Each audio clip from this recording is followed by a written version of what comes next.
What up, everybody, and welcome back to another episode of Full Metal Analysis. Well, we got the bye week out of the way, man. Everybody rested up, healed up. Got to watch a week of stress-free football. How, how did you take in this week's without having to worry about your team or what we was going to do or the stresses of the players getting kicked out or you know talking somebody in the face? How did your weekend go, man? Stress free football. Yeah, man. I don't know what's going on. Usually, I'm like, oh, this sucks. No Lions football. All these games are whatever. But no, man. This is the first year that I can remember where I was cool with it, man. I felt good. I was happy. Players got a week off. Because this is probably the most confident I've been on my stance. I would say this is the most that my stance on the team and the actual performance of the team has lined up to where you know. I enjoy watching them play, but um, it's not like I'm. I don't watch the games and like, oh man, this is a revelation. Like, hey, they're taking the week off, so this is just a opportunity, like you said, to watch other games. Yeah, watch other games. You know what I'm saying? It was like a well placed bye week where everybody gets a chance to heal up. I think Dan said Terrion is practicing. It's not a guarantee that he's coming back, but he is practicing. Um, I I actually haven't seen the injury report, man. We all know Brian Branch is back. He spoke to the media and said he felt like he got to do better. Keeping his temper under control. The coaches are talking to him, telling him, "Chill, dog. Do a little too much, man. Chill." But yeah, man. So I had to see if Kirby is back. Um, but what is your stance? Brian Branch even said that he felt like the guys that was out there did a better job than them. What are your stances on everybody coming back, man? Um, yeah, we expected people to start coming back. I think people will slowly start to trickle back. Malcolm Rodriguez, they've opened the window on him. By all Next week, I reports, think. yeah, by all reports, he should be back. They said by all reports he should be back for the Sunday night game against Philadelphia. Is the Oh latest yeah, I've heard. yeah. Philly game, yeah. Yeah. I haven't heard anything about Kirby. I pretty much assume like if I haven't heard anything, I'm expecting him to play, but that's not necessarily true. But yeah, I haven't heard anything on Kirby. I've heard Rodrigo, um, Dan Campbell. He's hoping to get Vaki back on special teams. He said he's practicing so far, so they're keeping their eye on him. And surprise, surprise, they talked about Davenport and how there's no real update on him, but at some point they expect him to be back. He will be back. We don't know when he'll be back, but That's what he that's he's not out for the season, people. He will make an appearance. that's what they're saying. Um, Speaking of defensive ends, the Lions finally finalized the deal with Aiden Hutchinson. He's got this year that he's playing on. He's got the 5th year option that they granted him, for next year. And then after that, if I'm understanding correctly, that's when the deal kicks in. And it's gonna be essentially 4 years, 45 mil a year. How do you feel about that? Uh, it sounds about right, man.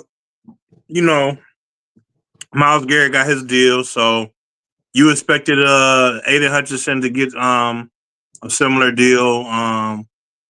He's here for the essentially from what you're saying, he's here for the next 6 years, and yeah, man, it sounds about right. I mean, he's your best defensive player, so you will want to lock him up for the long term. So I don't have a problem with it. Yeah, man, it was expected. It doesn't come as any surprise. There's not a whole lot to glean from it. Um, the only thing going forward is, we were, I don't want to say critical, but we have always kept an eye on Hutchinson, and we're always we're always waiting for him to take the next step, and he has taken steps over his career, but not as it depends on how you look at it. Is he a top 10 rusher in this league? Without a doubt. And we're just trying to figure out and navigate a way to where I think he could be a top three rusher in this league, and it's there, and it's like everything is there. We're just waiting for him to put it all together, and I feel like that's just something we've been saying about him his whole career. So with the money, ask JMO. With a contract extension comes a level of magnification on your performance, and some of the games that he's had where he, he pressured the quarterback, and he was almost there. You know, like with me and you, we've always had gone back and forth on those conversations, but I think it's gonna be a much more broader level of discussion among Lions fans uh, in the future, unless something changes. Yeah, well, it's just like you said, man. Hutch is in there. He's affecting the game. You can see him actively affecting the game. He's in there almost every play. Like every play, you see Hutch in the backfield every single play. But it's just about translating those that effectiveness into stats. And like you said, we've always been about him finishing. You know what I'm saying? Because Hutch gets in on the backfield and he dominates the guy in front of him. But then, like, what are you gonna do once you get past that guy? I think the Tampa Bay game I seen they had a guard, a tackle, and a tight end guarding Hutch. So he's drawing attention. It's just about getting past all that and turning it into sacks and you know he's getting these strip sack fumbles. I've seen he added that to his game, but there are a lot of plays where he's in there, he's right there. You can see him. You're like, Hutch is about to make the sack, and then he just doesn't. So all those plays where he could, not only a top three, but if he has anywhere the season like he started to have before he got hurt last year, he could even possibly be the top defensive end in the league. But he's just got to make that transition, that next step, like like that we're talking about. Yeah. Other than that, I don't think there's any. Trying to think anything else with the Lions. Did you hear about anything about DJ Reed coming back? His 4 weeks is up, isn't it? And then Uh, 4 weeks on IR up. I haven't heard anything about DJ Reed. No. It might not be because they don't count the bye week in your 4 weeks of IR, do they? I wouldn't think so. It might be one more week. Well, we got the Vikings coming up this week, man. JJ, it's been a big story about speaking of Hutch and Hutch, JJ Watt and I said JJ Watt, JJ McCarthy, playing each other for the first time since they left school together. They interviewed Hutch about it. Hutch was Hutch about it, you know what I'm saying? He's like, it's gonna be fun. It's gonna be fun. He's gonna shoot him a text, He's glad to be playing against his former teammate. How do you feel about that? You feel like he should be more?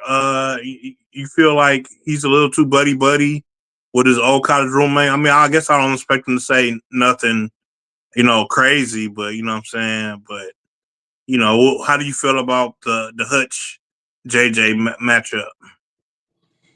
I got no problem with it. Assuming in my mind, I have no.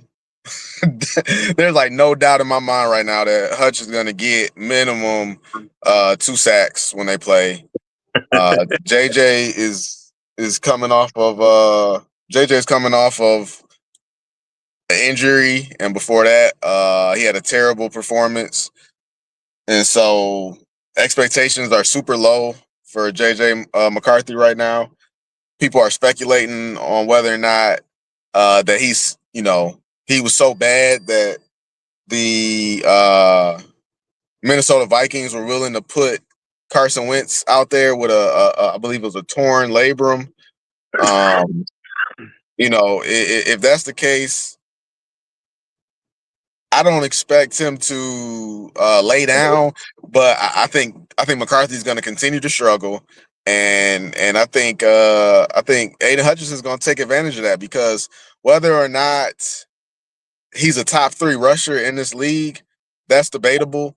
But typically, when you give Hutchinson a lesser opponent, he takes advantage of that situation 9 times out of 10, and that's how I see this now. Now, if he goes out there and no sacks, a couple pressures, and JJ lights us up, and it's a upset in the making, then I might revisit this, and the buddy buddy thing I might go back and take a look at that.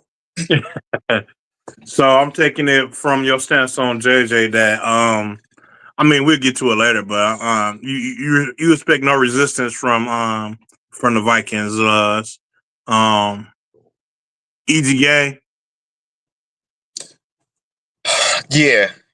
I mean, if it were in Minnesota, I might say something otherwise. I think JJ is JJ. I think as long as you don't ask him to do too much, he has a nice handful of throws he can make. If you asking him to throw the ball 20 times or less, he's going to be able to manage that game.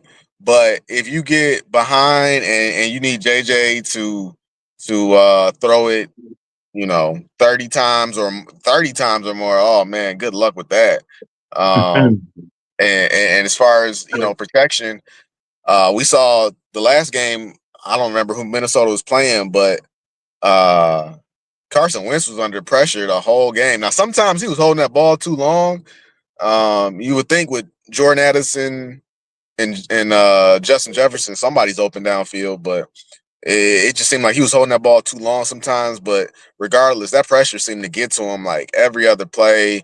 He's in pain. So, if JJ could get us with his legs, he can scramble and make things happen. But all in all, compared to what we have coming down the road, I think this is going to be one of the easier games that we have, comparable to some of our upcoming games.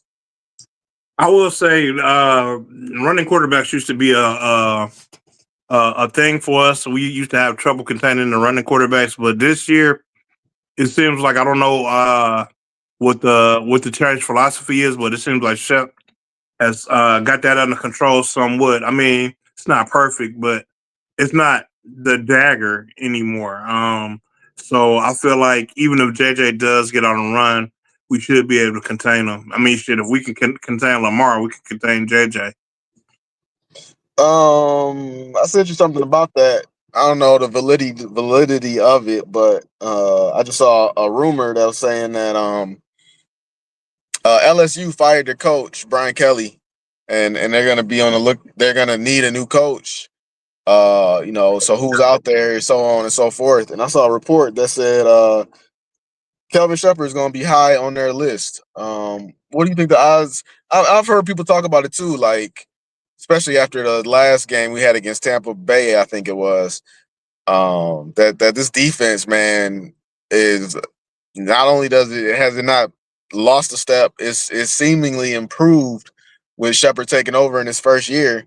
Do you think that there's any chance that he leaves with 1 year of defensive coordinator under his belt, or do you think he's at least going to be here for at least 2 years? Yeah, I heard people talking about that too, man, and I don't think it's a straight up and down question, a straightforward answer to that. I feel like it depends. First off, I don't think it will be smart for him to leave. Right now, I mean, you do have to jump on opportunities when they present themselves to you, but I feel like Calvin Shepard could use a little more time getting experience before he jumps in the head role department. But that being said, I would say that I think that it depends on what he does this year. If the Lions go on to win the Super Bowl, or win the NFC Championship, or they become the number one defense in the league, I think there's a high chance that LSU would offer him that job, and it would depend on whether he wants to take it or not. But if we have a disappointing year, I don't think that they will. I don't think they will offer it to him. So I think the chances of LSU offering the job depends on his success this year. Um, Him actually taking it on his own merit, I don't think he should, but I wouldn't be mad at him if he got offered it and he did take it, because, like I said, when opportunities is presented to you, you got to jump on it. But I think he will benefit from more experience. Um, I think the most thing I agree with what you said in there is if they won the Super Bowl, then I think that is the probability meter couldn't go any higher for me for him taking a job. But outside of that, I think he's gonna have opportunities because I think we're nearly halfway through the season, and I think that he's shown enough to where it doesn't take much in this day and age. People will throw money at you. All you gotta do is show any type of aptitude to perform. So I think he's definitely caught somebody's eye, and barring his defense having a complete collapse to end the season, somebody will offer him a job. But I don't think he takes anything. Or I would be surprised, I guess I should say, unless it was some team that I don't know Shepard's history like that, but it was where his college alma He has some ties mater too. offered him a contract, or somewhere he's got ties or something like that, and Right. that's been a dream job of his whole life. But outside of that, I mean, I guess they could throw him the bag too. But I guess I would right now at this point I would be surprised if I saw breaking news, Kelvin Shepard accepts such and such a job. I'm with you. I think he sticks it out for a second year, and you know, rounds in the form before he takes that leap, barring the Yeah. Super Bowl. Yeah. Definitely. Definitely, man. All right, that's all. That's all I got as far as that. You got anything else you want to hop in and bet it up? No, I don't think I have anything else, man.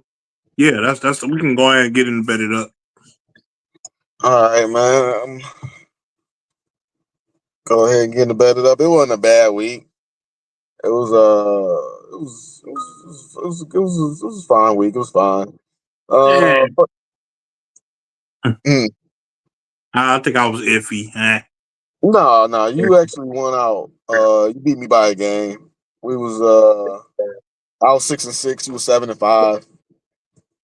We would have actually been better. We ended up voiding the Bears Ravens game. The I saw a report saying the NFL was going to do an investigation because the Baltimore Ravens reported that Lamar have practiced fully on that Friday, but then later on, like the next day or the end of the day, they changed it to limited and basically said he wasn't playing. So a lot of controversy surrounding that. But we'll get to NFL that. Illuminati. NFL Illuminati, dog. Hey, they call tomorrow. I'm like, hey, you're not playing tomorrow. But I just practiced. Now, nah, you're not playing tomorrow. Man, it's just so twisted, man. We'll get to it. So Minnesota went to LA to take on the Chargers. You took Minnesota. I took the Chargers. I don't know why. Oh, no Puka Nakua. That's why. I thought no Puka. No, that was the other game. That was the other game. This is the Chargers. Oh, the Chargers. Yeah. Oh yeah. Okay. Hey, the Chargers got they tackle back, and I saw that Keenan Allen was playing. I thought Keenan Allen was still hurt, and I didn't know they were getting they left tackle back. Yeah. The Chargers do what the Chargers do, which is move the ball, and if anything, their defense showed up for that game, and at the same time, the Minnesota Vikings offensive line and quarterback fell apart. They just couldn't get anything going, and while they were trying to figure things out, Justin Herbert was just moving the ball downfield. Yeah, man. The other factor to that, man, is it's the Vikings. Carson Wentz was hurt. Apparently he's been hurt. He's been playing hurt for the last 3 games. That's why he's been looking so terrible. But Carson Wentz was hurt. Without a sustainable quarterback that down there, the Vikings are not that deal, man. I mean, not that they are with a comparable quarterback in there, but especially with a hurt quarterback, you're not going to get anything done. And the Vikings were struggling to move the ball. Their defense is only good against weak teams. So, The New York Giants went to Philadelphia. Philadelphia was giving 7. We were both on Philly. A lot was in not a lot, but there were a couple things in this game that really stood out. The first one was the did you see the tush push fumble, not a fumble? I did not. Mm. They ran the tush push at like their own. Oh no, they ran the tush push on like the Giants 25 or something like that, and Jalen Jalen Hurts is pushing the pile.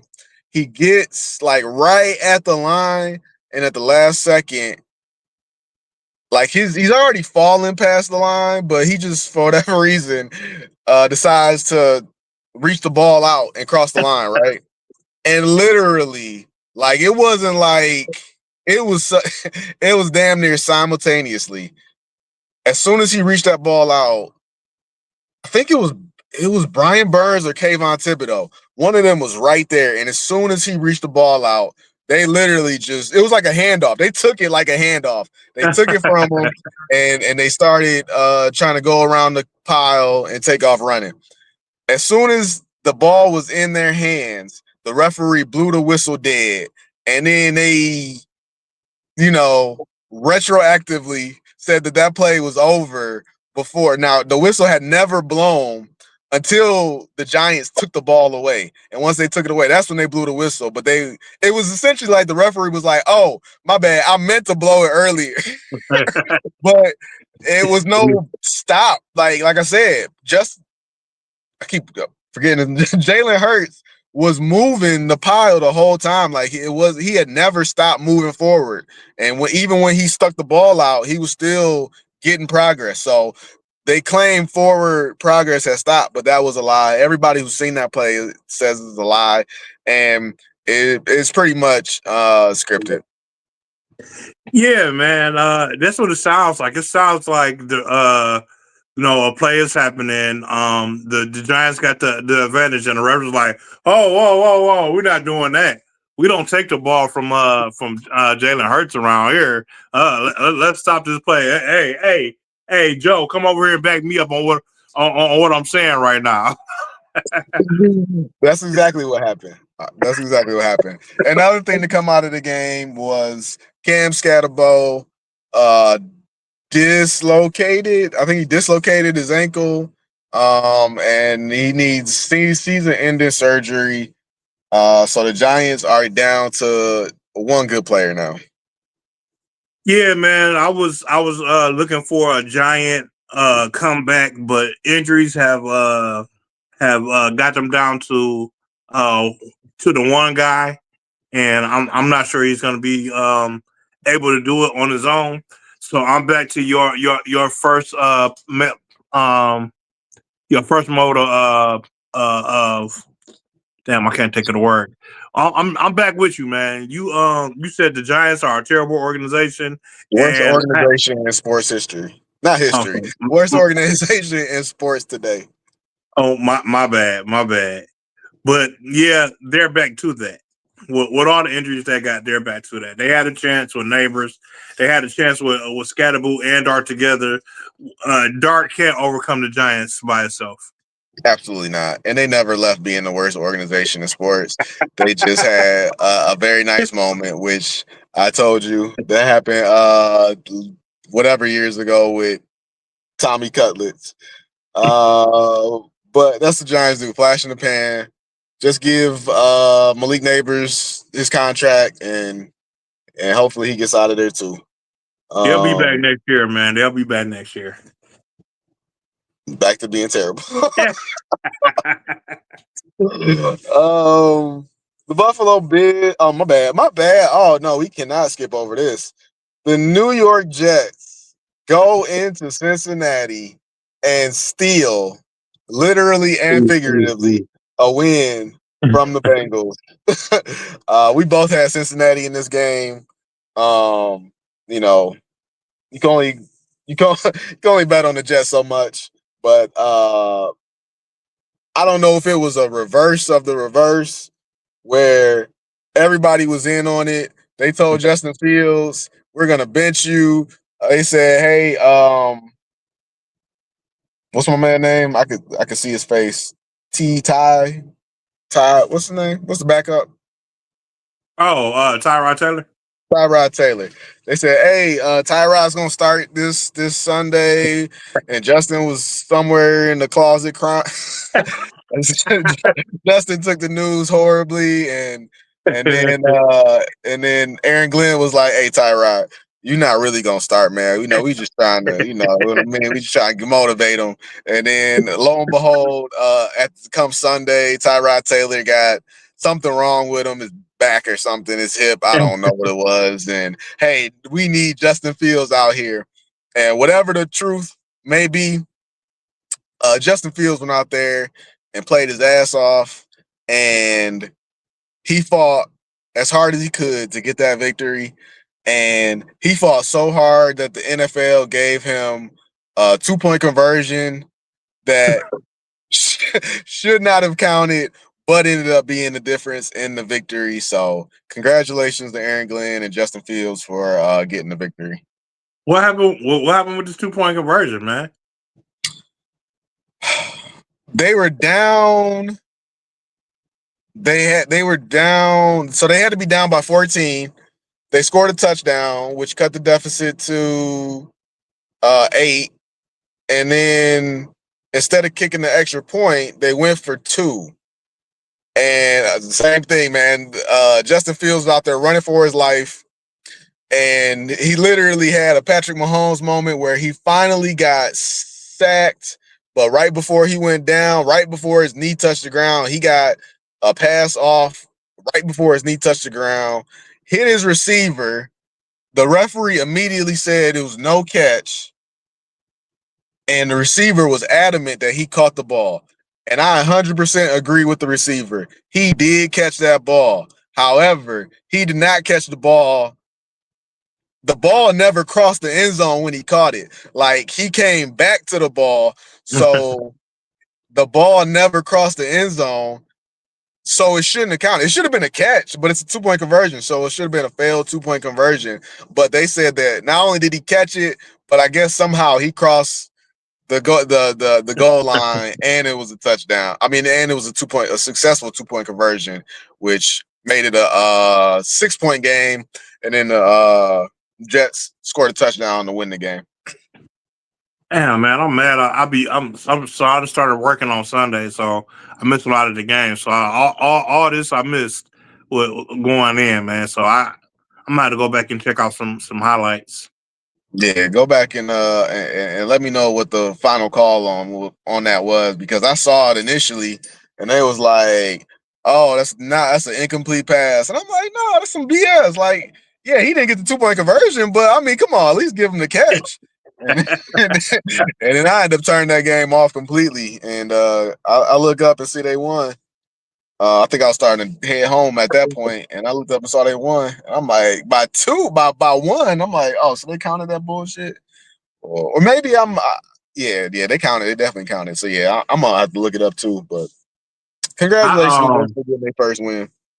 I turned that game on. I had like a little break, and I cut the game on, and Cincinnati had just scored.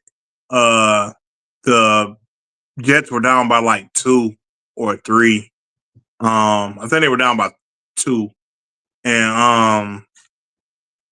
I was like, man, the Jets, this is their opportunity. They got to come down and score, and then I had to go back to work. So when I turned it back on, they had won. So I was like, oh, I don't know what happened, but you know what I'm saying, go Aaron Glenn, man. Aaron Glenn finally got one. We said all I had to do was bet against the Jets. I've been betting with them all season long, and all I had to do was bet against them for them to get a victory. So that was one L on my thing that I take. And I knew something was up when you text me. It was like Justin Fields is playing like it's the last game of his life. That man was out there playing like it was the last game of his life, man.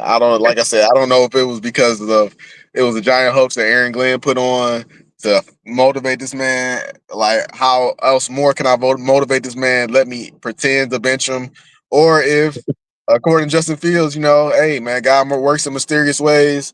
Maybe this was another blessing in favor of Justin Fields. One more opportunity to go out there. Whatever it was, man. Justin Fields did the exact opposite of what another quarterback we will end up talking about later did, and that is go out there and seize the moment and take every opportunity he had to win that game.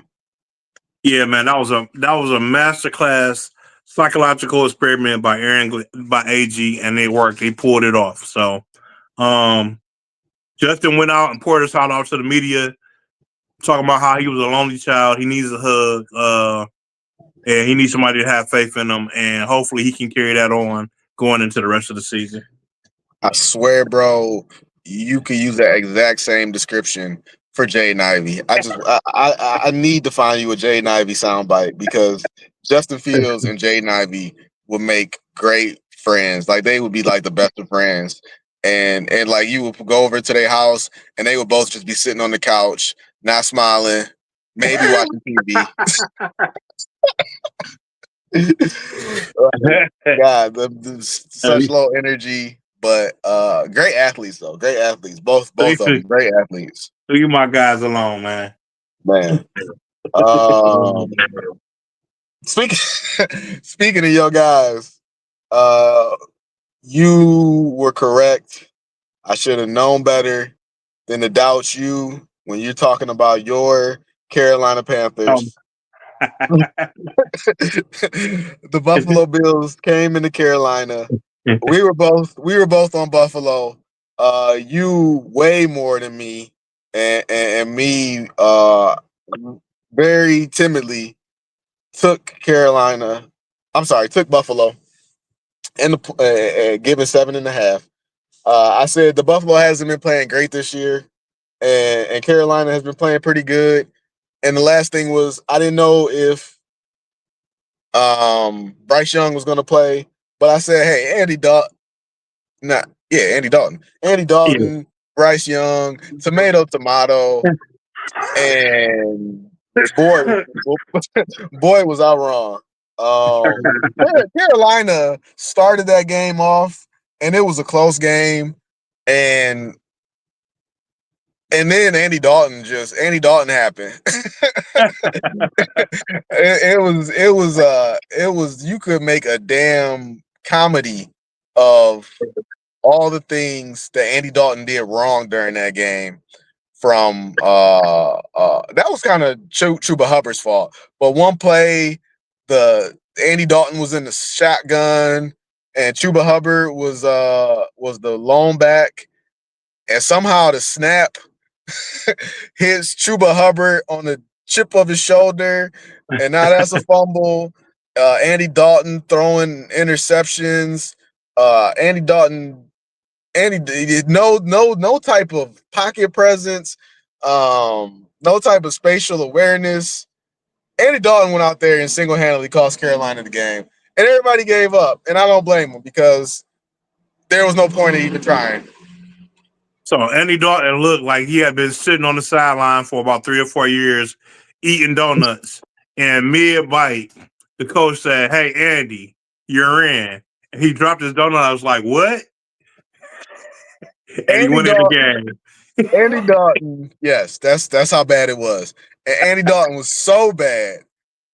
Hendon Hooker might get an opportunity to play coming up this Sunday. And that's all I'll say about that. I love to see it. I love I to would see love to see, it. hey, I'd love to see it too, man. I don't know how it'll go, but I would love to see it too. Uh, all right. We got San Francisco going to Houston. San Francisco on the road, getting one.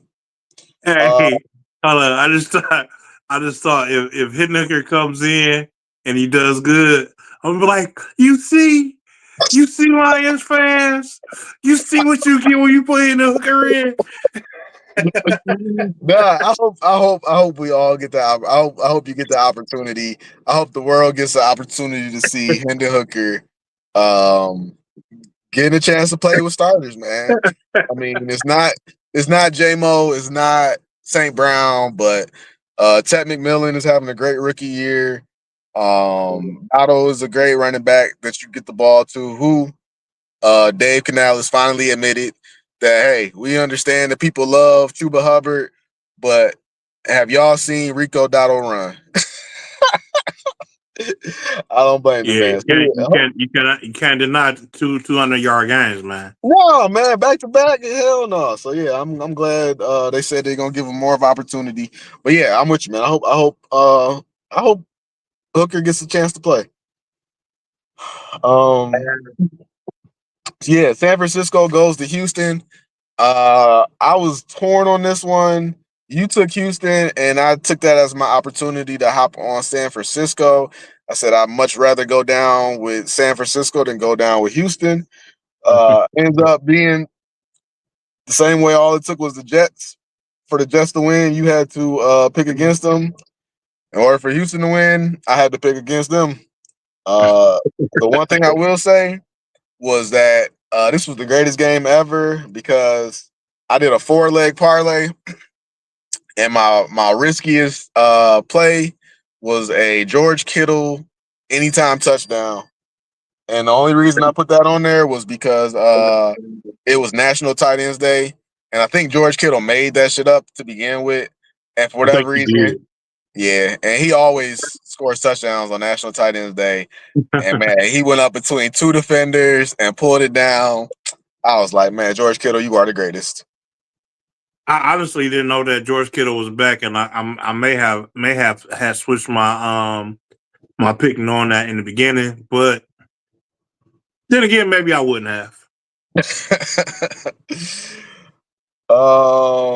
Yeah, CJ Stroud had a good game. Ended up pulling the Texans ended up winning handily. They dominated. My laptop's not working right now, but I would love. Yeah, let me see if I can see. They it felt like they dominated time of possession for that game. Team stats, box score. Not the box score. What would that be at? Okay. That's the team stats. TOP. Oh my goodness! Now I tell you, every time they cut to that game, it felt like Houston had the ball. God, I don't think I've ever seen a time of possession. The Houston Texans the Houston Texans TOP was 41 minutes Wow. and 22 seconds. The 49ers time of possession was 18 minutes, 38 seconds. I have never seen such a disparity in time of possession. So yeah, it was. Sometimes you watch something, you like, man, it feels like so and so. And then you look later and like, oh, it wasn't like that. No. Well, this is one of those times where it felt like the Texans had the ball the entire game, and it turns out they did. So the 49ers were like 3-0, 3-0, 3-0, 3-0, touchdown, 3-0, 3-0, 3-0. Yeah, had to be, man. I can't explain that. Like the Texans were like, all right, y'all. So and so is wide open. He could probably catch it and run for a touchdown. But I think instead we should just get this first down. Let's go 2 plays, and again, same thing. Let's just get the first down. Like they literally is just God. Oh man, that's a dominating win. 41 minutes time of possession is crazy. Yeah, it is. That All is right. crazy stat. All right, we got Cleveland going to New England. Another part of my parlay. New England money line. New England -7. We were both on New England. I think the only thing that really came out of this game was that Myles Garrett had 5 sacks, but Wow. that wasn't even the storyline coming out of it. The storyline coming out of it was him on the sideline, throwing his helmet, post game, talking to the media, saying, "Yeah, I had 5 sacks, but I give them all up if we could have got a win today." And the last thing would be them talking to Kevin Stefanski about a quarterback change, to which he said, "We're not one player away from being a good team." So I'll ask you, do you have any sympathy for Myles Garrett? And are the Cleveland Browns one player away from being a good team? I'll say this. I do have a little bit of sympathy for Myles Garrett because that man is trapped on that team, and he will never. He's too good a player. Unlike the Cowboys, the the Browns. Well, I'll never say never with the Browns, but the Browns will never let him go like the Cowboys did Michael Parsons. So he's trapped there, and yeah, man, having 5 sacks on the having 5 sacks and still losing the game sucks. But unfortunately, you play for the Browns and stuff like that happens. Are the Browns a good one player away from being a good team? Let me ask you real quick. Do you put any responsibility on Myles Garrett for re-signing with the Browns? Um. I can't really because it depends on all on your values because they offer Myles Garrett the highest contract a defensive end has ever gotten. So I understand going for the bag, but at that point is what do you need more? Do you need the money and being the highest paid defensive end, or do you want to go to a team where you can start winning some games? And yeah, I don't know. I can't be mad at him for going for the bag, man. But if he wanted to win games, then yeah, he probably could have maybe opted for another team. I doubt that the Browns would. I think that number would have just kept going up. I doubt that the Browns would let him walk away. If he stayed with the Browns, obviously stay with the Browns because they, like you said, they offered him more money than anybody could have possibly imagined. And you know, like, not that you have to be crazy to pass that up, but at the same time, it's like you have to be crazy to pass that up. But if a part of him considered it, because had he hit free agency, he still would have got crazy amount of money. Um, Absolutely crazy amount of money. So then it's a factor of, was there a part of you that took it for loyalty to the team, which is definitely a dying mentality in sports these days. If that's the case, then you could respect that partially, and I'm not gonna hold them too much, but I'll be interested to see what they do because I'll let you answer the second part of the question, but I don't know if it's gonna get any better anytime soon. You know what, man? I'm not sure if it was loyalty to the team. I don't know, man. I think him staying there had a big part to do with him resetting the market and a defensive end getting that much money, which had never really happened before. But uh, I'll be interested to see what happens going forward too. To answer the second part of the question, I don't think the Browns are one player away from being a good team, but I think they are one player away from being a terrible team. The Browns still have stuff that they need. Junquan Jenkins is a great running back. He's turning out to be a great running back, but the Browns don't have any receivers. So if they put in Shador, then I don't think that Jerry Jeudy is going to be some type of game breaker that turns the Browns into an amazing team. But I think they can be a decent team. I think they can go from being a terrible team to becoming a okay team. So to answer your question, I guess it's kinda. um, yeah, I kind of agree with you. I think at this point you have no choice but to put Shador Sanders in. I don't think that you're going to become a playoff team overnight, but there is no way that Shador Sanders, with as much, it's like wrestling is the only thing I could think of.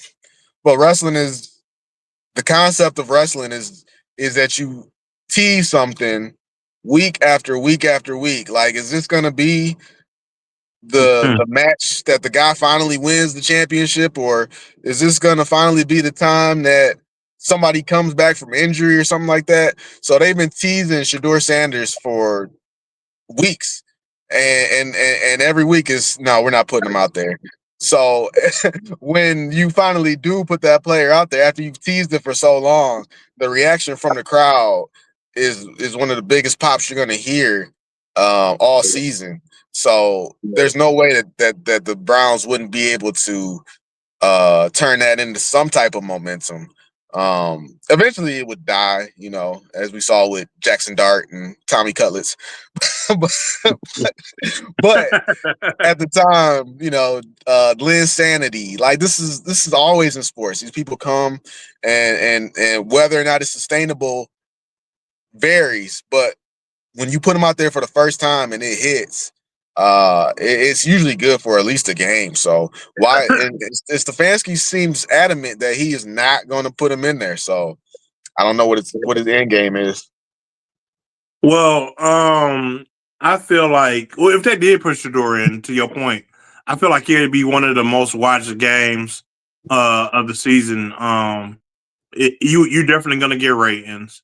That crowd is definitely gonna be loud. And like I said, man, the Browns won't become a good team, and whether it's sustainable or not will be what moves the Browns make in the offseason, because the Browns have a great defense. The Browns have an up and coming great running back. If they put Shador in, they'll have a good quarterback. The only thing that's keeping them from being a good team is they don't have anybody to throw to. Fire George Judy immediately and get somebody to throw the ball to. I don't think they're gonna fire their wide receiver, but your point is well taken.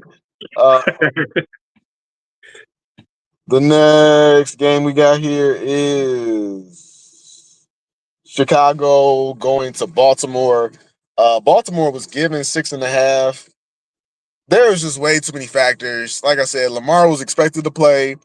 They announced that he was not going to play. The line dropped to, I think, somebody was getting 3, but it dropped 3.5 points, or it might drop more. I don't think it dropped 3 points. But then it was not, and even on that, it wasn't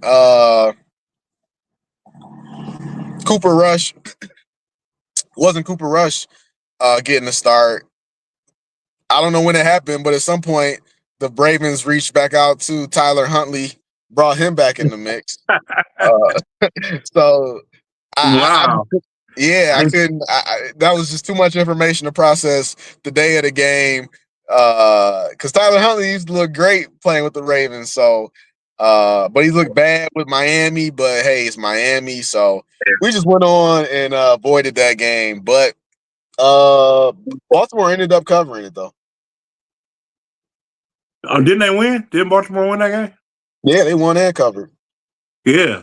That was crazy. No, I did not expect that. I mean, it is the Bears, but I did not expect I did not expect them to win that game without Lamar. That's just a testament to the Bears team.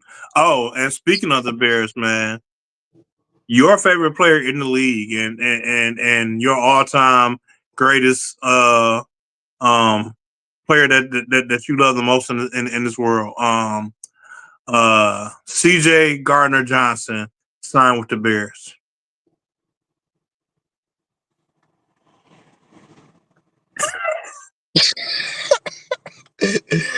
Man,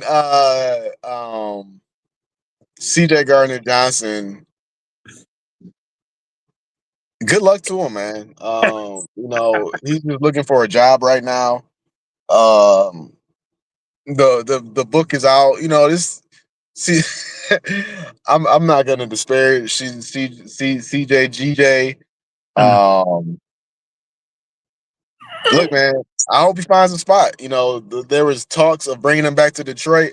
That's the only way you would get me to get a reaction for Gardner-Johnson, because outside of that, man,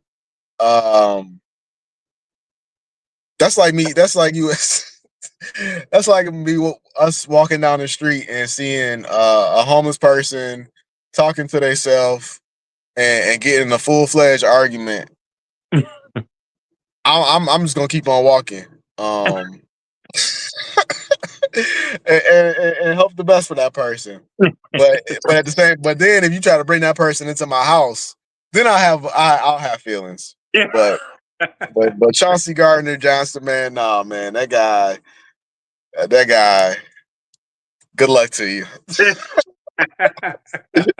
I bet. I will say though. I hope he stays with the Bears. If he can stay with them, I don't know when we play the Bears next. That's a couple weeks away.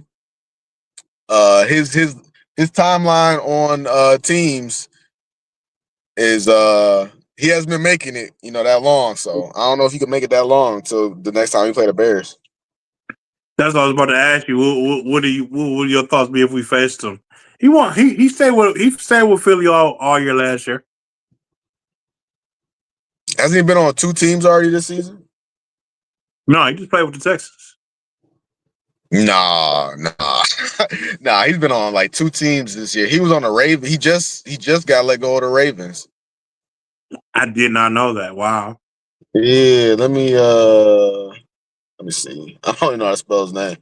Gardner Johnson. He's been with see, they got him listed as with the Ravens.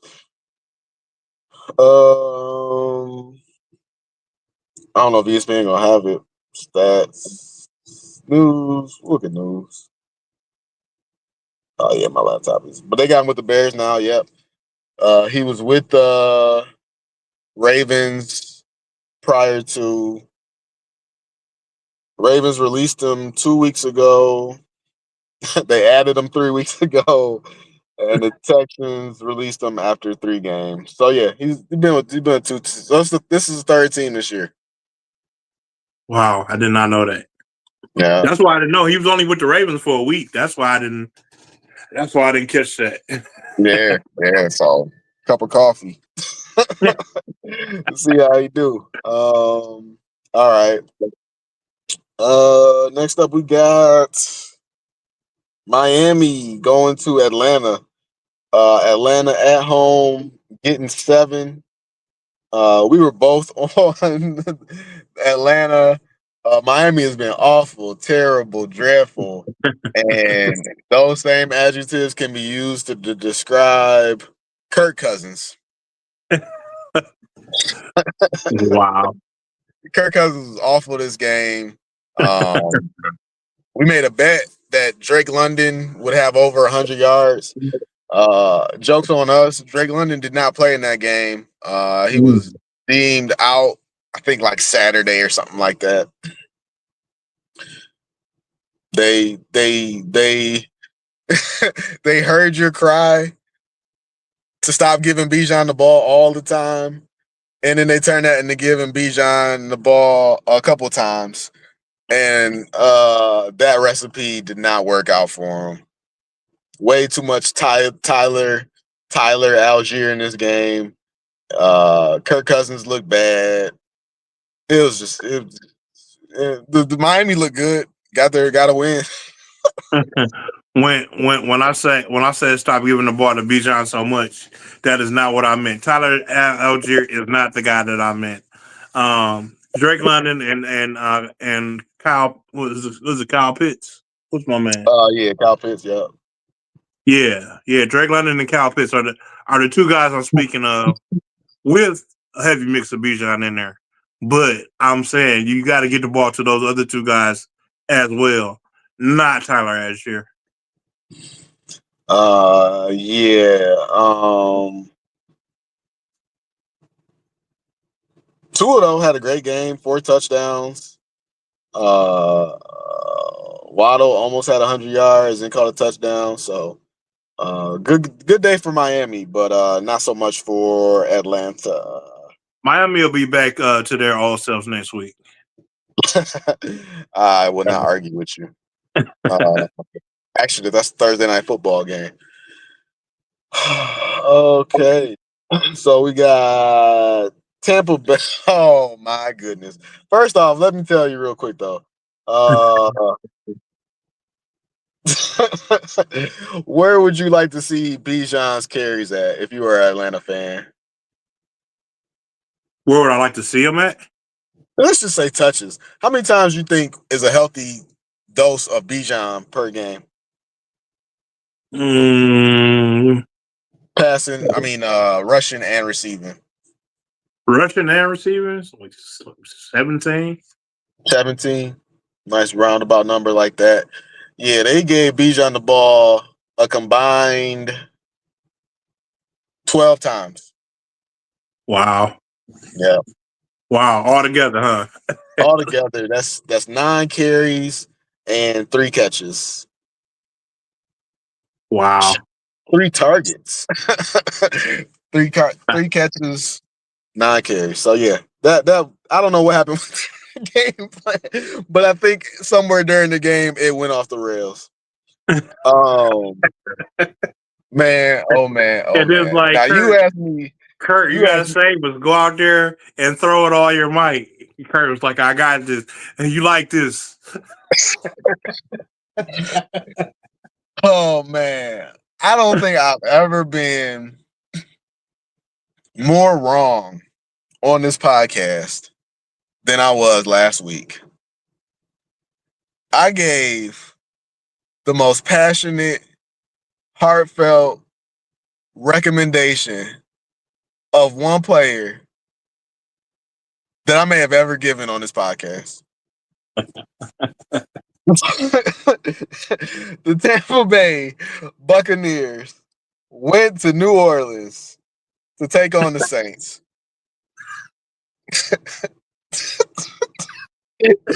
I just knew in my heart of hearts that this was going to be the coming out party for Spencer Rattler, a man who I said has been playing his ass off all year, but never did I feel enough conviction to pick his team. And the one time that I felt the conviction and I took his team, not only did he play horrible, not only did his team lose, but this man had the audacity to go out there and get benched for some guy who whose last name I can't even pronounce. It's not even spelled correctly. The one time that I put all my chips on Spencer Rattler, I spin and I get a bankrupt. Snake Eyes, you are the weakest link. Goodbye. All that to say, man, I think I'm done with Spencer Rattler. Don't give up on him, man. That nigga's dead to me.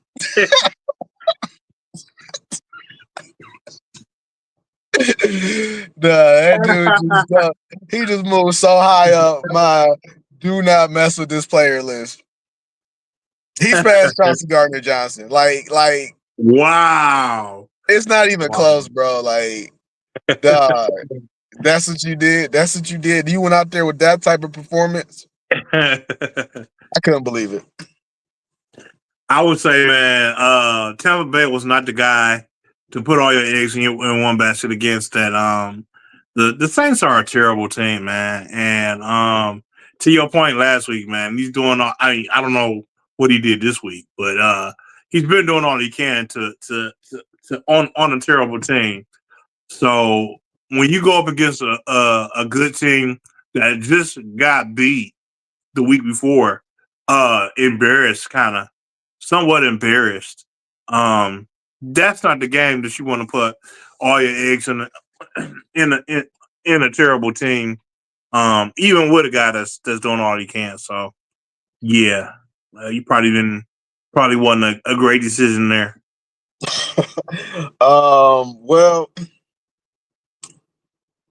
I would say it wasn't a great decision because Spencer Rattler has lost his starting job, and he will not be starting this week. It will be Tyler Shuck, or however you want to pronounce his name, and he probably won't get his job back until Tyler Shuck ends up getting inevitably hurt, and then they got to put Rattler back in. But Spencer Rattler sucks, just like I always thought, and just like I always knew. Shame on me for believing in that man. I'm still rooting for you. I'm still rooting for you, Rattler, man. One day is gonna come one day, man.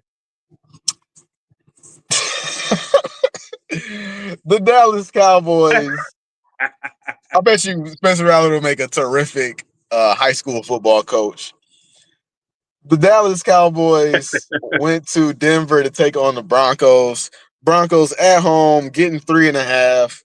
I have been disappointed in the Broncos, and I've been enamored with the Cowboys' ability to score points.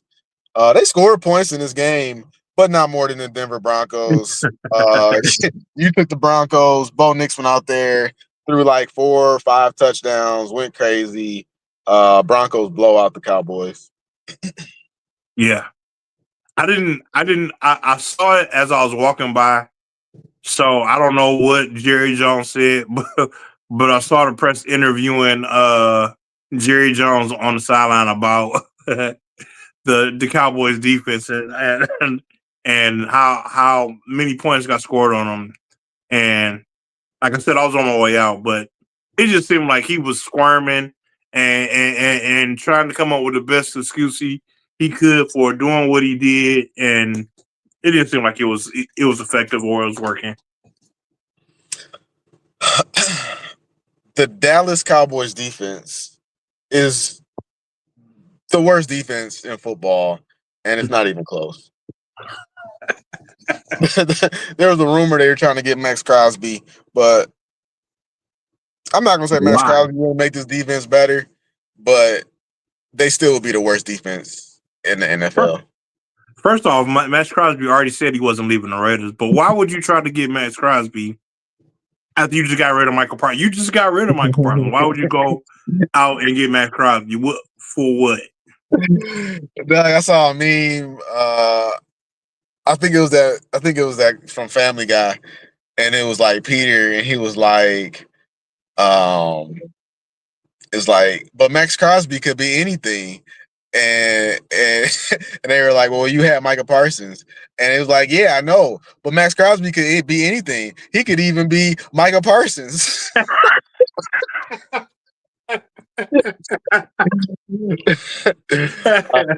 don't know, man. I don't know. Micah Parsons, the relationship was broken. So if you want me to defend Jerry, I'll say, hey, we had Micah Parsons, but we couldn't bring him back. So this is our only this is how we move forward. Give you Michael Parsons. What else we got here? We got Tennessee going to Indianapolis to take on the Colts. You said it before the game. There was no need to talk about the line. Just give us the Colts. We took the Colts. Colts blew out Tennessee. Cam Ward is at this point is just out there collecting a paycheck.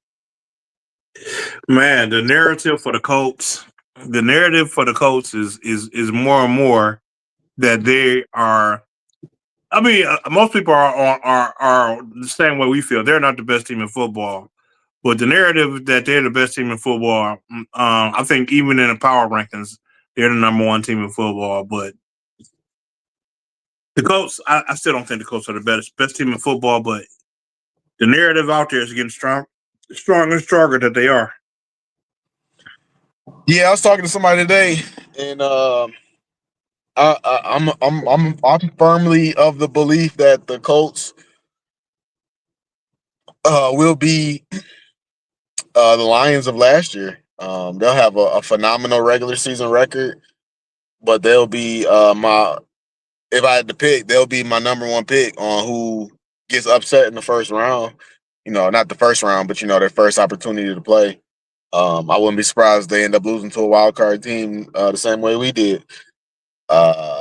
Their their schedule is very favorable. Yeah. We don't have to wait to the playoffs though. They do have a big matchup coming up against the Chiefs, and this is a healthy Chiefs team now, so there's no excuses. So if they could go out there and beat the Chiefs, then you'll be saying something. But right now, the strength of their team is their offensive line, and Kansas City takes pride in stopping the run. So it's a great opportunity to show that maybe you might be the best team in the league. Yeah, if they go out and beat the Chiefs, then I'll be open. I open my ears to it. I'm with you. And I think we got one more. No, we got two more games. Green Bay went to Pittsburgh to take on the Steelers. Steelers were at home. They were getting 3. I took Green Bay reluctantly. Not reluctantly. I just didn't want to take them. But I was trying to. I told you that I would probably find myself rooting for the Steelers in this game, and ultimately the bad guys will win, and that's what happened. Yeah, man. I don't know what's going on with the Steelers. The Steelers, I don't know, man. They just didn't fight for that game, and I feel like they could have beat Green Bay. It felt like I didn't see much of the game. Like I said, I didn't see much of the game, but it felt like the Steelers had the game under control, and they could have won that game. And then all of a sudden, they just stopped playing. And Green Bay was like, y'all gonna let us do whatever we want to do? Okay, bet then.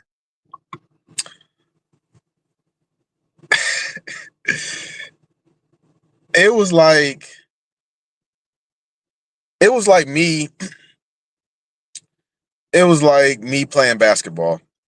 Um, Once upon a time, I consider myself a very good basketball player.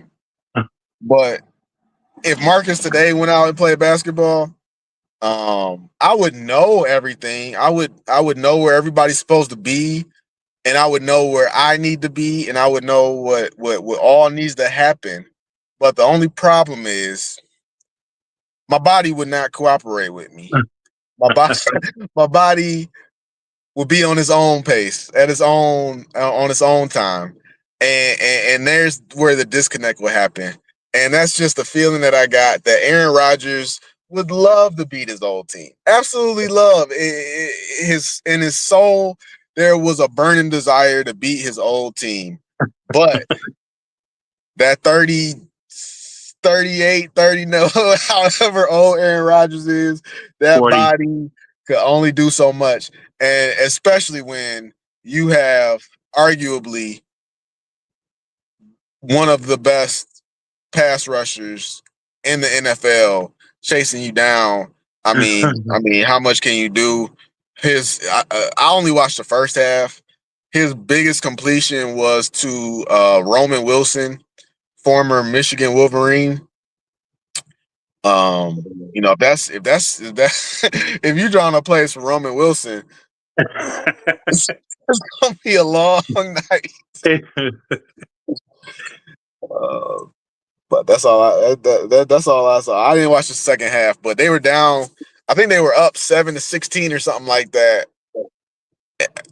I can't. I think that was the score at halftime, and I almost put in I almost doubled down and was like, let me put in a Packers. But I didn't even look, but I bet you the odds weren't even that great. Like for the Packers to come back and win it on the money line, I bet you it was probably something like plus 200 or something like that. I imagine it wasn't that great of odds. And sure enough, I woke up and yeah, they ended up winning by like 11 points. Jordan Love threw like 3 touchdowns, 300 something yards. Yeah, I got nothing, man. The Steelers. I'll tell you this, man. I put my faith in the Steelers because the Steelers should have won that game, and the Steelers. I think they have let me down 2 weeks in a row now. So, um, I don't know, man. I think I'm going to. I think I heard that their matchup. I forgot what their matchup was, but if they don't win this week, I'm officially off the Steelers. All right. And the last game of the week was the Kansas City Chiefs. Oh, snap. I did that wrong. Last game of the week was the Kansas City Chiefs versus Washington. Washington was getting 10.5 on the road. We were both on the Chiefs. It was a good game for like the first half. And then Washington scored 7 points, and they were like, you know what? That's enough for the night. Meanwhile, the I Chiefs don't scored really like feel 28 like points. it. Uh, And like, yeah, I don't really feel like it. yeah, it got blown out. That was my deciding factor too. Was Marcus Mariota, and he he just didn't he didn't look bad out there, but he didn't look great either. That's Mariota. That's Mariota in a nutshell, man. He doesn't look bad, but he doesn't look great. All right. So that being said, that brings our total to. All right. So we finished the week. We had a good week, man. I was 7-5. You were 8-4. You still ahead of me by 9 games. I'm 52-58, and you are 61-49. All right. Let's see if we could knock out these games real quick. for the upcoming week. I've been trying to put it together while we've been doing the pod the whole time. I got most of them down here. I'll just do the last ones once we get to them. What's the last game I finished that? All right. So this week, Thursday night football. Oh, I'm leading off. So Thursday night football, we got the Baltimore Ravens going to Miami. I think this time it's officially official. Lamar Jackson will be getting Lamar Jackson will be getting the start. Ravens are No, giving no interference from higher ups. so far. The Ravens are giving 7.5 on the road to Miami, but Miami blew out. I'm sorry, not Miami. Baltimore blew out the Bears, and with Tyler Huntley, Lamar hasn't played football in a while. People are people are discussing on whether or not he was ever really hurt to begin with. I think he'll be ready. Give me the Baltimore Ravens. Yeah, I'm with you, man. Like I said earlier, Miami will be back to their old self. Baltimore has their quarterback back, and um, yeah, Baltimore wins this game real easy. Can I find out? Okay.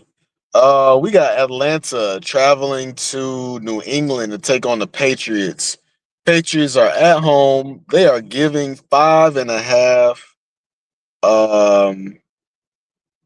Michael Penix practiced today, and it says he took a majority of the first team practice reps. So I'm under the impression that he's going to play coming up here. Whew, 5.5. New England is on fire right now. They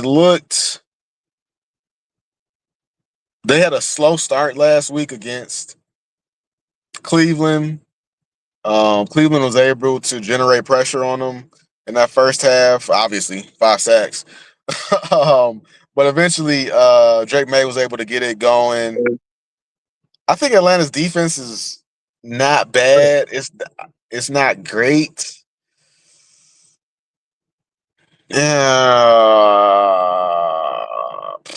Give me New England. Yeah, man. If I had picked first, my question to you would have been, who is the starting quarterback for Atlanta, Penix or Kirk Cousins? And then I would have immediately said, wait a minute, it doesn't even matter. Give me New England. Yeah. I don't know, man. Atlanta, the one thing I'll say about Atlanta is Atlanta is you compared you you compared some trash team to the Lions last week, and I disagree with it. But I would compare the Atlanta Falcons to the old Matthew Stafford Lions. Like just when you think they got it going, The they Jets, I fall think. apart. The Jets, there you go. Yeah, trash team. Just when you think they got it together, they go out there and lose in an embarrassing fashion. And just when you're ready to count them out, they go out there and they beat not a great team, but a team you wouldn't expect them to beat. So that's this is a great Atlanta game where they're gonna be counted out, and but I'm not gonna side on that. I'm with you. I'm gonna take the Patriots. They need to get back to giving the ball to Bijan, but mixing in Drake London and Pitts, you got a winning recipe. So I'm convinced that Kirk Cousins checked out of all the handoffs to Bijan so that he could turn into the Kirk Cousins game, and it just didn't work out. um, Now it's Brucey's time to shine. Now it's Kirk's time to shine. all right. The Chicago Bears are traveling to Cincinnati to take on the Bengals. One thing I know is that the Bengals can put up points. Joe Flacco is questionable though. Let me look at that real quick. 'Cause I can't deal with Browning. oh my god, Jake Browning. Joe Flacco dealing with shoulder injury. QB is 50-50 for week 9 game. Oh my goodness. What do we do with that? Yeah, in Cincinnati. Jake Browning absolutely sucks. The Bears are not gonna drop 40 on you. They will put up 20 something. But even if Joe Flacco does play, he's hurt already, liable to get hurt again. He's an old man out there. I'll take the Bears.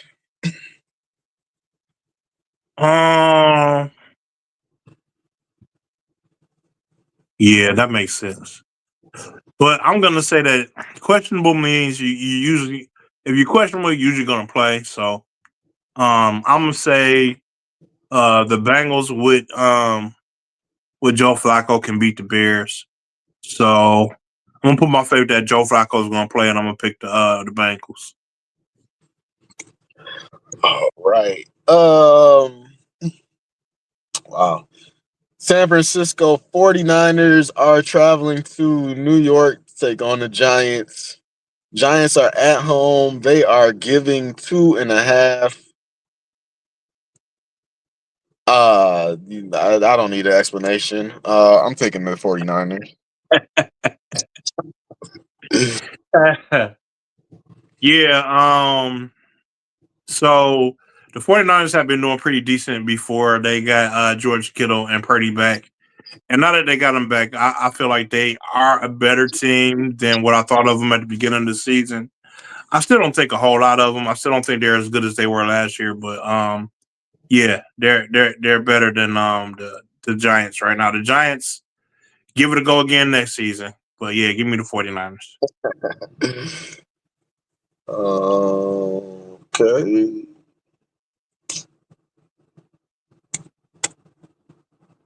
Denver traveling to Houston.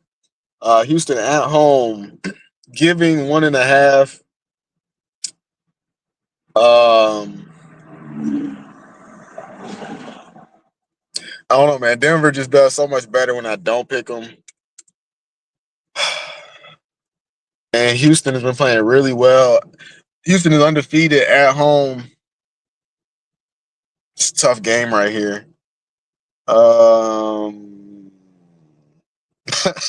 Houston dominated time of possession by 41 minutes. Give me Denver. Yeah, I'm thinking Denver as well. Houston has this thing right now where they play good one week and bad the next week. They like every other game team, and Denver too, man. Denver usually I would have had no problem picking Denver, but Denver's been shaky too. So but I don't know. I think Denver's been a little bit more consistent than Houston this year. So I'll take Denver on this one. All right. The LA Chargers. The LA Chargers are going to Tennessee to take on the Titans. Titans are at home giving 9. Titans are at home giving 22.5. No, not really. I was just messing with you. Oh, dog. I wanted to see if you would take the Titans.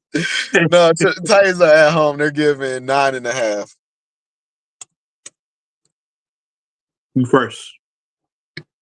Oh, Chargers. Oh, my bad. Did that not even deserve an answer? I shouldn't even ask. Yeah, that's Chargers.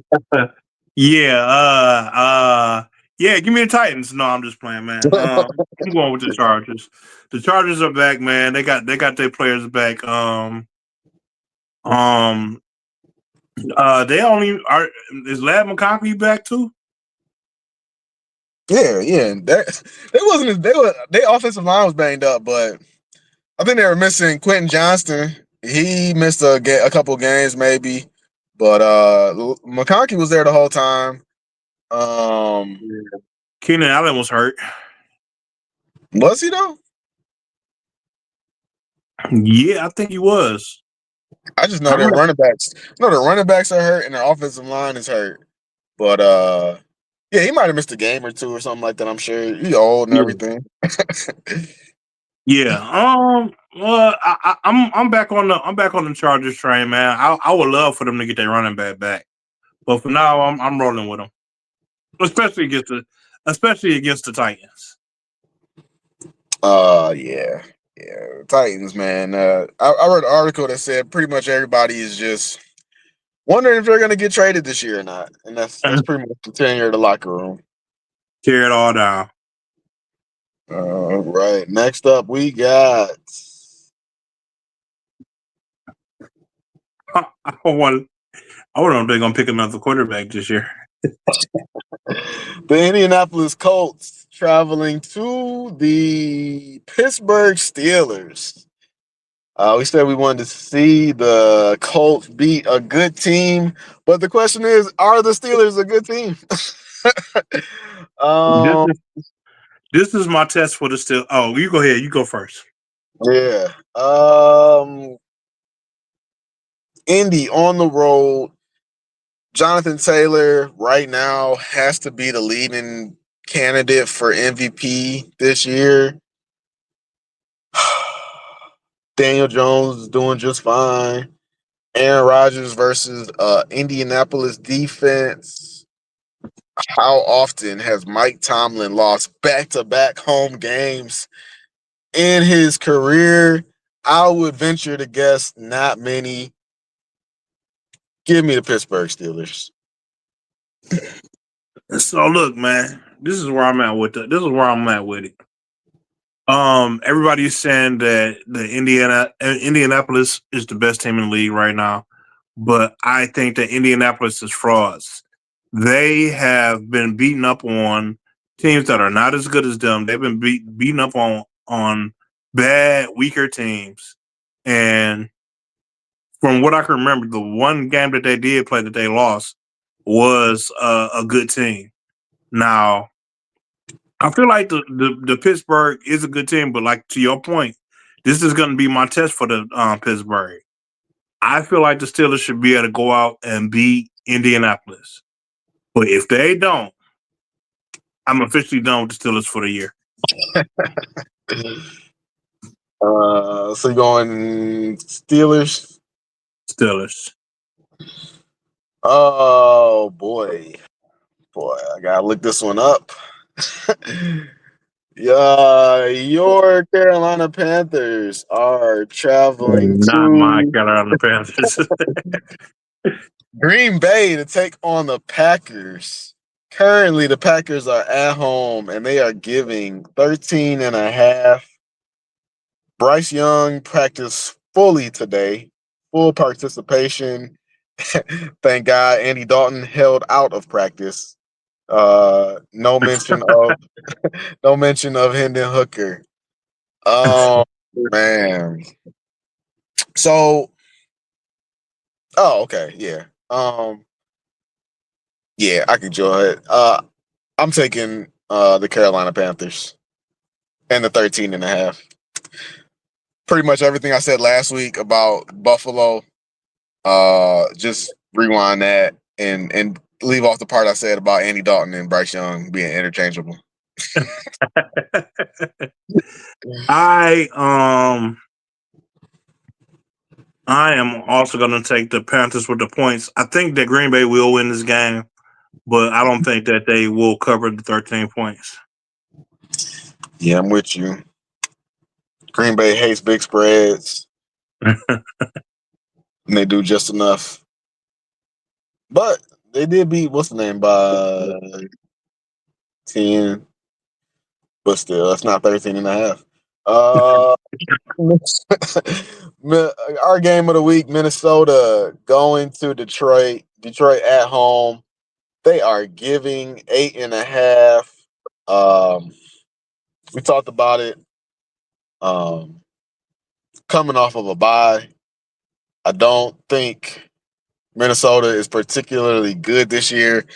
They likely regret giving up on Sam Darnold. What can you do? Give me the Lions.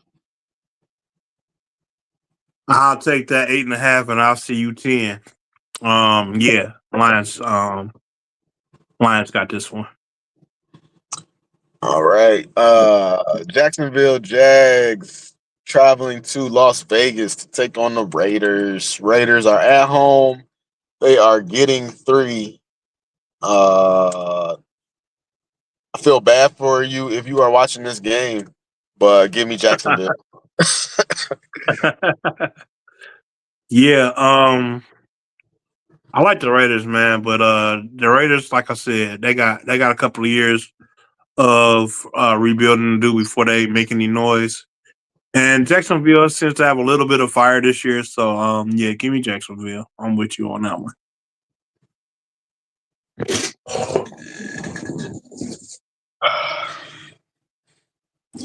I swear, if they cover this game, I will be so upset. Oh, but never mind. I can't. So it's a tough one, man. The New Orleans Saints are traveling to LA to take on the Rams. Rams are giving 14. It was going to be a punch button response to just take the Rams because no way in hell could I ever bet on Spencer Rattler again. But alas, Spencer Rattler has been benched and we don't need to see him anymore this year. So Yeah. I could take the 14 and still sleep at night. But then I remember what you said about 45 minutes ago, and that is the New Orleans Saints are a bad team. So I have no choice but to take the LA Rams.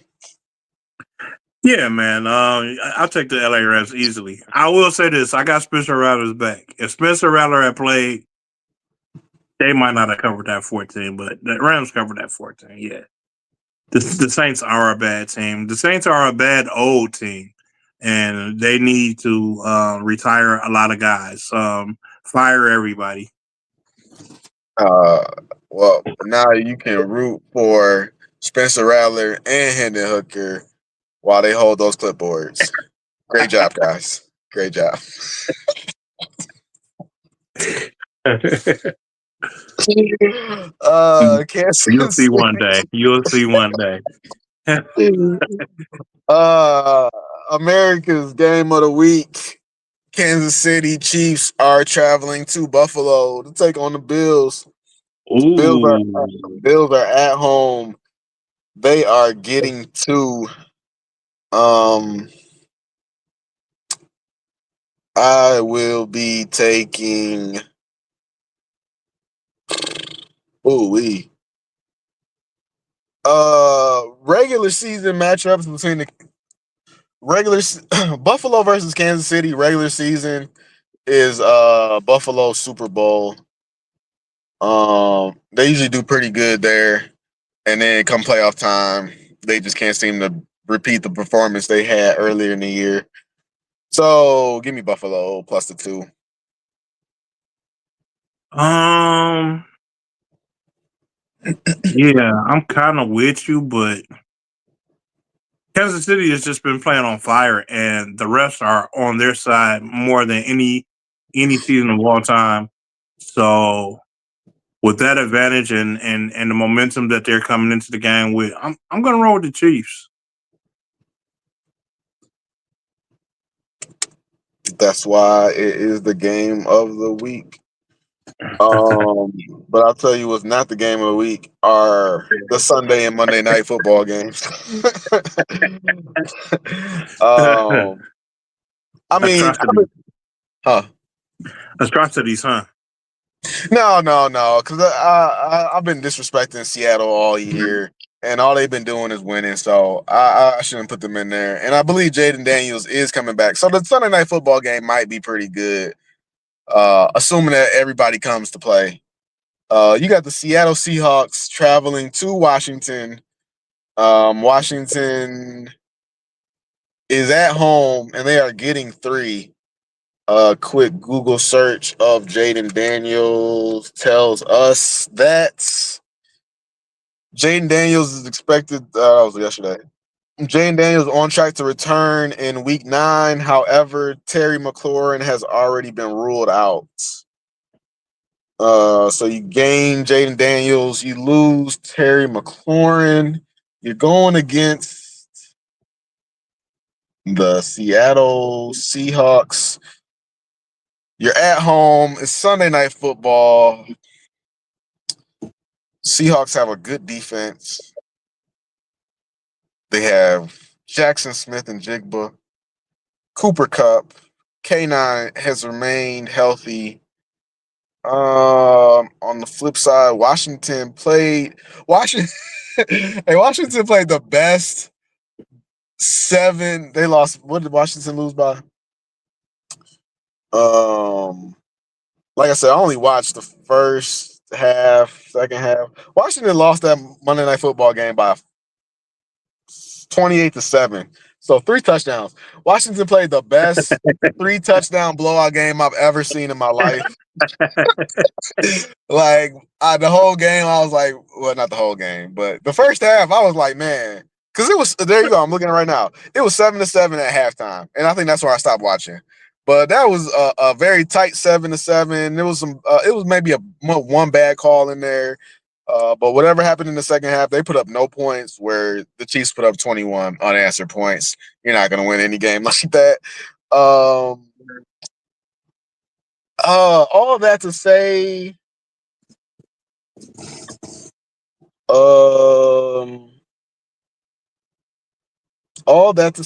give me Sunday Night Football. Give me Washington. I haven't picked Seattle yet all year. Why start now? Yeah, man, I'm on the opposite end of the fence with you. I would say Jaden Daniels back makes a difference, but it doesn't. Whatever secret sauce that the Washington Commanders had last year, they don't have it this year. Maybe they can get it back next season, but for right now, Seattle is on fire. Everything that you just said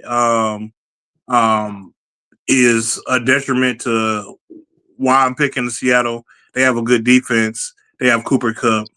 K9 has been healthy all season long, and the factor to put him over the top, Jackson Smith and Jigba is a man on fire. He's unstoppable right now. Give me the Seattle Seahawks. Bobby Wagner had an interception Monday Night Football, and I wish he would have threw the football at the camera and said, "This one's for you, Bruce." That being said, the Jackson Smith and Jigba Marshawn Lattimore matchup is going to be crazy. I guarantee you, and Jigba is going to get the better of them because we live in 2025 NFL society. But the camera's going to be on them all night, and it's going to be a fun matchup to watch. The last game, Monday Night Football. The Arizona Cardinals are traveling to Dallas. Dallas is at home. They are giving 2.5. The Arizona Cardinals are not a very good team. Neither are the Dallas Cowboys. What But an again, awesome game. I told you. But all I need is, regardless of how good the teams are, I need one team to score more than the others. And I'll always pick Dallas on that. Is Kyler Murray playing? Oh, Kyler Murray.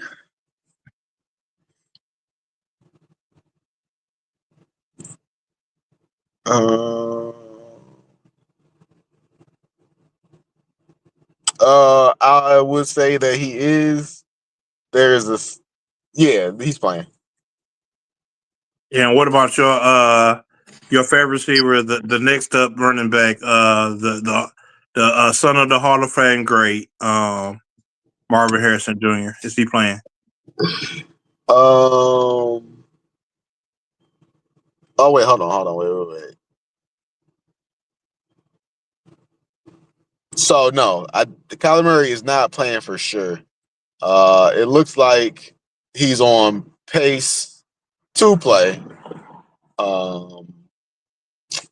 And Marvin Harrison Jr. Well, I think he had like a concussion. Yeah, he had a concussion. Not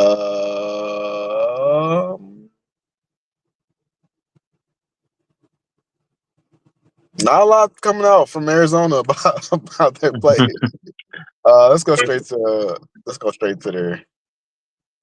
the team. Teams. Arizona Cardinals.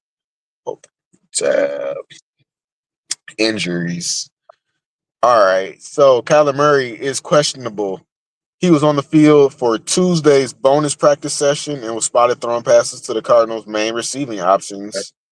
And the last update on Marvin Harrison Jr. Marvin Harrison's not on the injury report. Okay.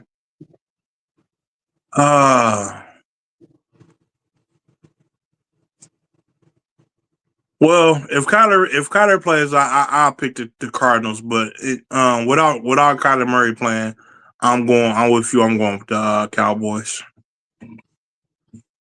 All right, that is it.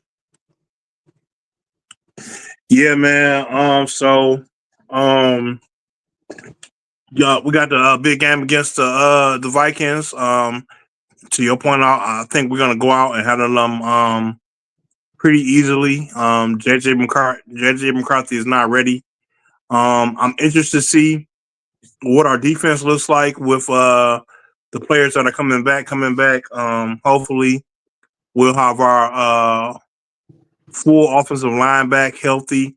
I know Taylor Decker played last week, but he wasn't 100%. Hopefully, he got the rest that he needed, and everybody comes back healthy and ready to play. This is the second half of the season. We need to take control of our destiny, and this is a time we need to go ahead and become the Super Bowl champions that we know we can be. What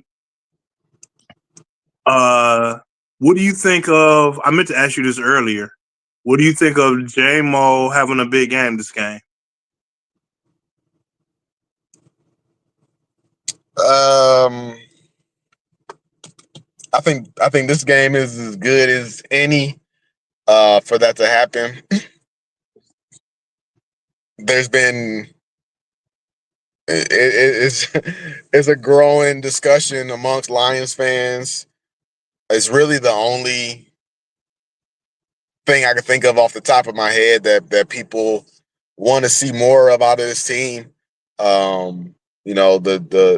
The opposite edge discussion has died down as the Lions are. I think they're still top 5 in the league in team sacks. So they're handling that discussion. You got some people still talking about adding depth to the secondary, but the only thing we're hearing from the offensive side of the ball, a little bit of murmurs of offensive line depth, but really the main thing, the only hiccup or the only chink in the armor that people are looking at is can we get the ball deep to J-Mo? And I told you my take on it.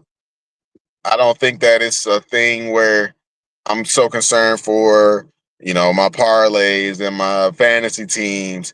It's more so I want to make sure that when these teams come in and a team is capable of taking away the middle of the field, and they double team Saint, and they crowd that area that Jared Goff likes to operate in, which is the middle of the field, intermediate routes. Can we make them stay honest by going deep and forcing them to play honest and respect Jameson Williams and our ability to go deep. I know that Jared Goff has done it before, and I know he's capable of doing it. Again, I was talking to my coworker, and I don't think it's a matter of he's not able to throw the deep ball. He just doesn't feel comfortable throwing it because it is a high risk, high reward pass. And Jared Goff, as we've seen, has become this Tom Brady like assassin where his completion percentages are off the charts. And that's not by accident. You know, that's his game, is being an efficient, on time, high completion percentage quarterback. That's what his game is. So throwing it deep, what a 50-50 ball that, you know, and you got Jameson Williams on top of that. Uh, I think that brings him a little bit of uncomfortableness. And to get back to your question, do I think that this is going to be the game where we see JMO go deep? I think we see him go deep, but I don't think it's going to be a JMO game. I don't think. I think you do see him hit him at some point on a deep route, but it's going to be what it's going to be, which is a St. Brown game, Hawkinson, a Laporta game. I think that we're going to continue to see the offense operate how it's been operating, and JMO's going to get a couple of catches here and there, but it's not going to be what the fans want to see.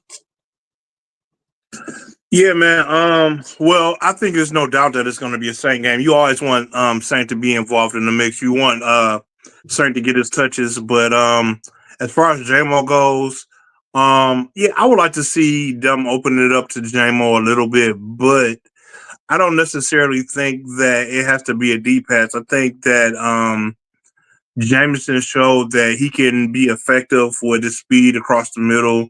Maybe hit him on a drag route. I have no doubt that if you hit JMO on a drag route, then he could take it to the house. The play calling for JMO has been kind of, I don't know, man. I'm not gonna say it's been bad, but I just feel like it can be a little bit more creative. The way that they are throwing screens to JMO to get him out in the open field, I feel like they feel like if they can get him out in the open field, then he can do something and have a burst of speed to get him out there. But I think that JMO has his most effective plays when he already has a full head of steam and he gets the ball. So, like when you hit him on the reverse routes, he's almost already running full speed by the time he gets the ball. And then once he gets the ball, he just turns it up another octave. And once he gets that full head of steam, he gets going. So, yeah, I would like to see them call some more deep routes for him, but I would like to see them open up the tree and not say force the ball to him, but look for him on different routes and see if he can be effective there as well. So yeah, hopefully they can get to the ball to JMO. I would like to see JMO have a big game, but um I want to refrain from them forcing the ball to him like they did in the what was that, the Browns game. That was over the top, and as much as I would like to see JMO have a big game, I would like for it to happen naturally. Yeah, I think I think that JMO has the potential to be Kansas City, Tyreek Hill level of greatness, but I think he has that potential as a player. But I don't think you'll ever see him reach that potential with Jared Goff. And you can open up the route tree and everything, but when you think of Tyreek Hill, Kansas City, you know, it wasn't like Tyreek Hill was making plays happen, but a majority of the plays was just Tyreek Hill was just faster than everybody, and Patrick Mahomes got it down the field, and Tyreek Hill caught it, beat the guy, and then chucked up the deuces. So I think I think there's a portion of fans, and I would put I wouldn't say I put myself in there. I believe that he has the potential to be that, and I would love to see him reach that potential. But at the same time, I don't think he'll do it with again in this offense, and I don't think that's a bad thing. So I'm not. I'm. It is what it is. Um, I just hope again that they could put something on tape where defenses can respect the threat of the deep ball. I know that they've done it before, but I think they need to continue to make defense respect. And then I also threw that out there. Hey, we're saying deep ball, deep ball, deep ball. Jared Goff, Jared Goff, Jared Goff. But hey, look, man, I'm so, I'm so, I'm so in favor of them doing whatever is best for the team. That if you want to put JMO on an intermediate route and you go ahead and throw a wrinkle in there and you send Saint deep and Goff is more comfortable throwing it to Saint deep, then I think that would be a better idea. But I'm telling you, I firmly believe that we will run into a defense that the only thing that's going to be open is, I mean, you're going to have stuff underneath open, but really the only thing is they're forcing you to go deep. And we've seen people do that to Jared Goff before early in his Lions career, and he wouldn't do it. And so I would be interested to see if somebody comes in here and tries to do that. And at that point, you have to show them that you're not afraid to do it. Yeah, man, it's interesting that you said that. I think we said it before, and I would be interested to see Saint go deep, and what I'm saying, mix it up and see if he can get that deep ball. I think I've seen him. He did it one time against the Vikings or Tampa Bay. Seen him go get a deep ball before, but yeah, man, that would be a added bonus to the route trees on both ends. On both ends, send JMO on intermediate routes and send Saint deep, and I think you will confuse defenses because they're used to them doing the opposite. So yeah, but that's all I got for this week, man. Unless you got anything else, man, um, we'll go and see how we did this week, and hopefully I maintain my lead. But until then, go Lions. Peace.